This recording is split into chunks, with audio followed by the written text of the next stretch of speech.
장현재의 마감 노트입니다. 전일장 꼼꼼하게 분석하면서 오늘을 준비하시죠. 오늘이 새해를 시작한 지 이제 4일 차입니다. 정말 얼마 안 됐어요. 그런데 연초 기대감이 사라지고 벌써 우려만 팽배한 시장 분위기가 나타나고 있습니다. 오늘은 수급 이슈를 자세하게 다뤄볼까 합니다. 특히 기관의 수급 패턴을요. 어제 장 마치고 마감일지를 쓰면서 떠오른 키워드, 기관의 배신이었습니다. 기관이 배당 시즌에 물량을 많이 매수하고 이후에 매도 물량을 내놓는 게 패턴이라고는 하지만 올해 국내 증시, 개인과 외국인의 매수 물량이 크게 줄어든 상황에서 기관이 이렇게 물량을 던지다 보니까 시장이 받는 충격이 큽니다. 투자자별 누적 순매수 차트를 보시면 12월 하반기에 기관의 매수 물량이 많아짐과 동시에 지수가 상승을 했다가 기관이 물량을 던지니까 지수가 쭈루룩 추락하시는 걸 확인하실 수 있습니다. 어제 국내 증시는 양지수 혼조세로 마감을 했습니다. 코스피 보시면 코스피가 0.31% 하락하면서 2218.68포인트의 장을 마쳤고요. 코스닥은 0.51% 오르며 종가는 674.95포인트였습니다.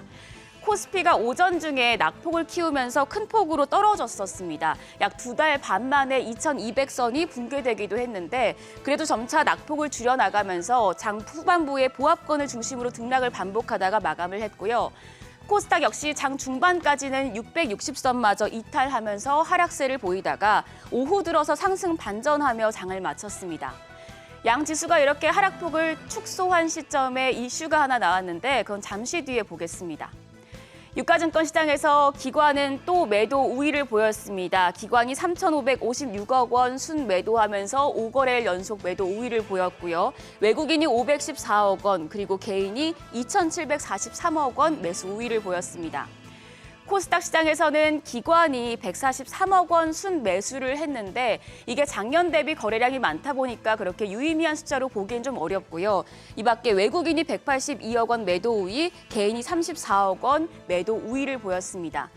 기관이 어제까지 유가증권 시장에서 약 2조 원 규모를 매도했는데 그 전에 배당락일 전인 12월 21일부터 27일까지 매수한 금액이 한 2조 7천억 원 정도입니다. 만약에 배당을 받은 이후에 기관이 물량을 다 털어내는 것이라면 기관들의 매도 여력이 아직은 조금 더 남아있다는 점을 참고하셔야겠습니다. 기관이 어떤 종목을 사고 파는지 봤습니다. 지금은 시장 하락에 베팅하는 모습입니다. 어제 기준으로 순매도 종목에는 삼성전자나 삼성 SDI 그리고 SK이노베이션처럼 업황이 좀 부진한 반도체와 2차전지 업종들이 올라와 있고요. 레버리지도 많이 매도했습니다. 반면에 순매수 종목을 보시면 선물 인버스 2X 그리고 삼성 인버스 2X 천연가스 선물 ETN 등 이게 시장 상승의 역방향으로 가는 인버스를 매수했고요. 호실적이 기대되는 기아와 현대차도 매수했습니다. 여기까지 수급 이슈 정리했고요. 제가 어제 지수 하락폭을 축소한 그 시점 근처에 시장에 호재가 될 만한 이슈가 하나 있었습니다. 정부가 반도체 산업에 대해서 세제 지원을 추가 확대하는 파격적인 지원책을 내놨습니다.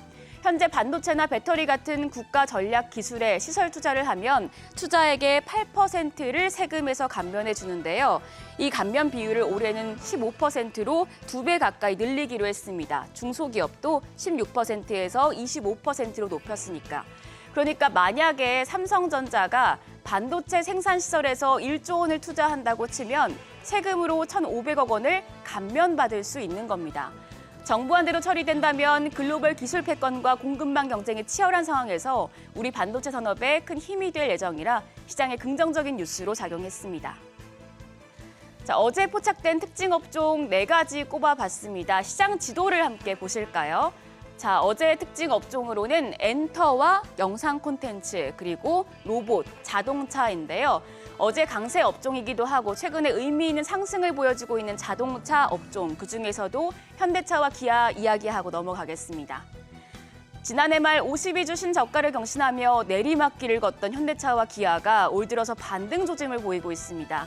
미국 인플레이션 감축법 IRA 시행으로 양사가 보조금 대상에서 제외됐지만 상업용 전기차는 미국 정부가 규제를 풀어주면서 관련된 우려가 일부 해소됐습니다. 지난해 현대차와 기아의 합계 판매량이 684만 8,198대를 기록해서 세계 3위 완성차 업체 달성이 확실시되는데 두 회사가 실적 개선세를 바탕으로 강세를 이어갈 것이라는 전망이 나오고 있습니다. 현대차 그래프를 한번 보시면요. 현대차가 21만 7,500원의 최고치를 찍었습니다. 이게 작년 1월 5일이었는데 작년 연말에 12월 29일에 들어서 15만 500원까지 떨어진 상황이죠. 이렇게 이미 주가가 많이 떨어졌기 때문에 반등 여력이 그만큼 크다는 분석이 나오고 있습니다. 이어서 전장에서 상승폭이 컸던 업종 영상 콘텐츠 관련주 보겠습니다. 넷플릭스 드라마 더 글로리 보셨나요? 이 드라마가 온라인 스트리밍 집계 사이트 플릭스페트롤 조사에서 어제 기준으로 전 세계 TV쇼 부문 6위에 올라서며 흥행에 성공했다는 소식인데요. 우리나라는 물론 싱가포르와 대만, 태국, 베트남 등에선 1위를 기록 중인 것으로 전해집니다. 이 소식에 제작사인 화엔단 픽처스를 자회사로 하는 스튜디오 드래곤을 비롯해서 관련주가 상승했습니다. 스튜디오 드래곤이 전장에서 1.79% 강세로 종가 85,300원이었고요. 그 밖에 사마 네트워크스가 16.98% 급등하며 마감가 3,720원, 대원미디어가 12.85% 올라 종가는 16,250원이었고 펜 엔터테인먼트 그리고 뉴브와 강세를 보였습니다.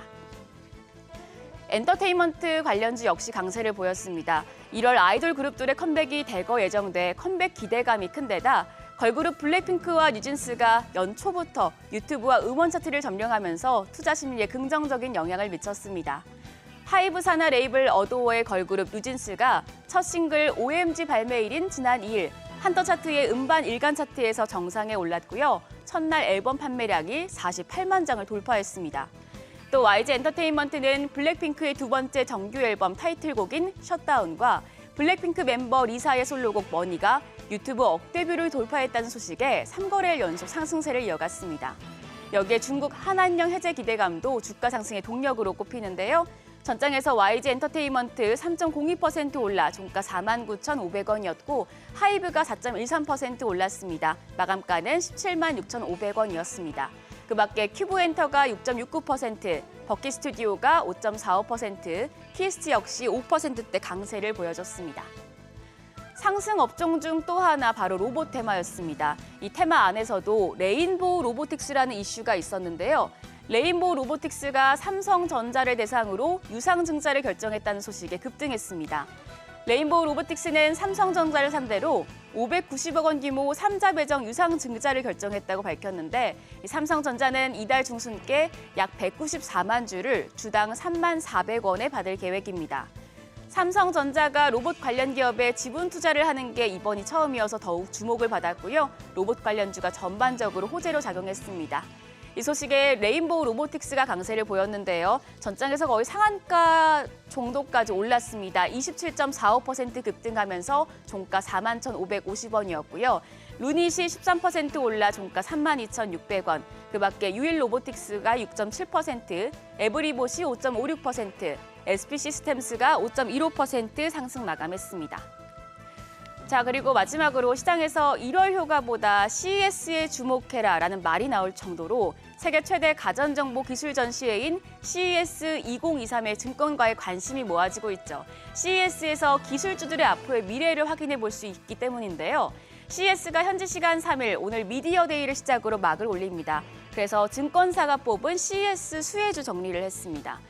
올해 CES 핵심 테마가 디지털 헬스, 웹3와 메타버스, 인간 안보, 지속 가능성, 모빌리티 이렇게 5개인데요. 모빌리티 테마에서는 LG 이노텍과 LG 디스플레이 그리고 SK그룹이 수혜주로 뽑혔고 웹3와 메타버스 테마에서는 삼성전자와 하이비전 시스템 그리고 뉴플렉스 등이 스마트폰 테마에서는 삼성전자와 LG전자 그리고 모빌리티 테마에서는 SK그룹 등이 수혜주로 거론됩니다. 이 점 참고하시길 바랍니다. 업종에 이어서 환율도 체크해보죠. 어제 원달러 환율은 1원 60전 내린 1271원에 장을 마쳤습니다. 원달러 환율이 1260원에서 1270원 중반선까지 롤러코스터 장세를 연출했는데 개장 초반 들어서 상승폭을 빠르게 키워나갔는데요. 그래프를 한번 확인해 보시죠. 개장 초반에 들어서 빠르게 상승폭을 키워나가다가 수출업체의 달러 매도가 또 한 번 출회됐고요. 위안화와 엔화가 강세를 보이고 또 외국인의 증시 유입이 늘어나면서 원화 강세가 조금 힘을 받으면서 결국에는 1271원 선에서 장을 마쳤습니다. 자, 이렇게 환율 보시면 지금 환율이 1260원에서 70원대에서 등락을 하면서 상하단이 모두 막힌 모습이고 우리 증시도 지지부진한 흐름을 이어가고 있습니다. 이럴 땐 어떤 전략 세워야 할까요? 오늘은 유한타증권 유동원 자산매분본부장 연결해보죠. 안녕하세요. 안녕하십니까? 네, 본부장님 새해 들어 첫 전화 연결입니다. 지금 국내 증시가 혼조세로 마감을 했지만 등락을 거듭하면서 불안한 모습을 보여줬고요. 간밤 마감한 뉴욕 증시도 모두 약세여서 우리 증시에 조금 안 좋은 영향을 줄까 우려되는 상황입니다. 오늘장 어떨까요?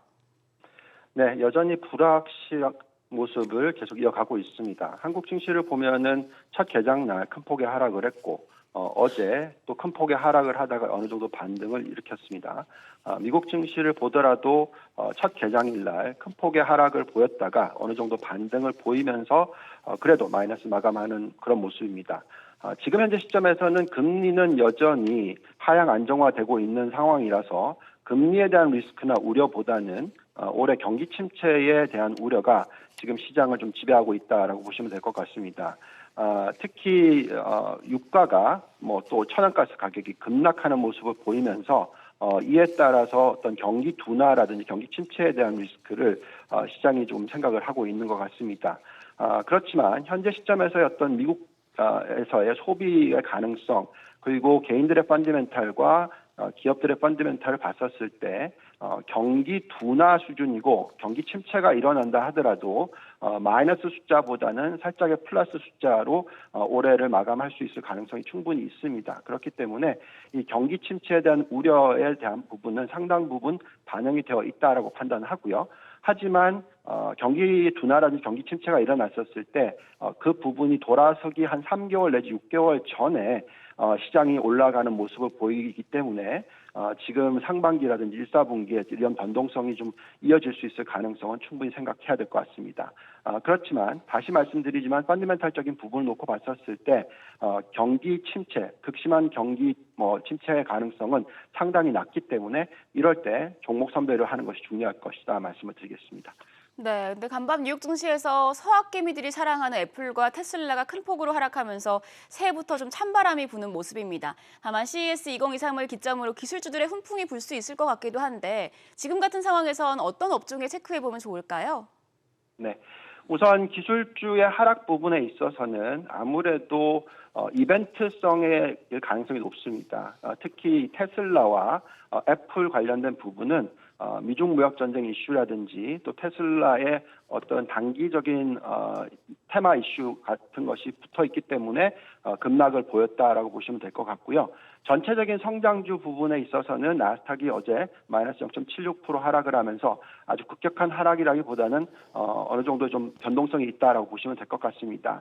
특히 10년 국채 금리가 계속 상승을 하는 것이 아니고 어느 정도 3.5%에서 4% 사이에 안정을 찾는다면 상당 부분의 금리 리스크는 반영이 됐다라고 판단합니다. 그래서 계속적으로 전기차 중에서 성장을 유지하고 있는 전기차와 전기차 부품 업종이라든지 또 IRA 법안 수혜가 있는 태양광 및 신재생 에너지라든지 또 AI, 자동화, 반도체 등등 요즘에 로봇 관련주들도 올라가는 모습이 나오고 있습니다. 그래서 바이오라든지 이런 성장주들에 대해서는 관심을 계속 가져가셔야 된다고 말씀을 드리고 있고요. 또 가치주 중에서는 원자재, 금융, 주택건설, 소비 중에서 여전히 높은 성장률, 즉 매출 증가율을 유지하는 종목이나 업종에 대해서 관심을 가지실 필요가 있다라고 말씀을 드리고 있습니다. 네, 코스피 어제까지 나흘 연속 떨어졌는데 지금 사들어가도 될지 궁금한데요. 오늘 대응 전략까지 짚어주시죠.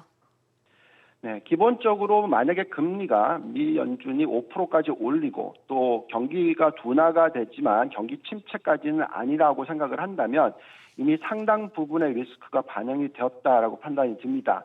그렇기 때문에 반등을 할 수 있는 여지가 충분히 있기 때문에 첫 달에 어떤 이 변동성에 있어서 너무 두려워하지 마시고 종목 선별이나 업종 선별을 잘 하시면 올해 잘 대응하실 수 있을 것이라 판단이 듭니다. 네, 말씀 잘 들었습니다. 자, 펀더멘탈 부분에서 경기 침체 가능성이 지금 없기 때문에 지금 시점에서 전기차나 신재생 에너지 같은 업종을 매수하는 전략 유효하다는 말씀 들어봤습니다. 지금까지 마감 시황 전해드렸습니다.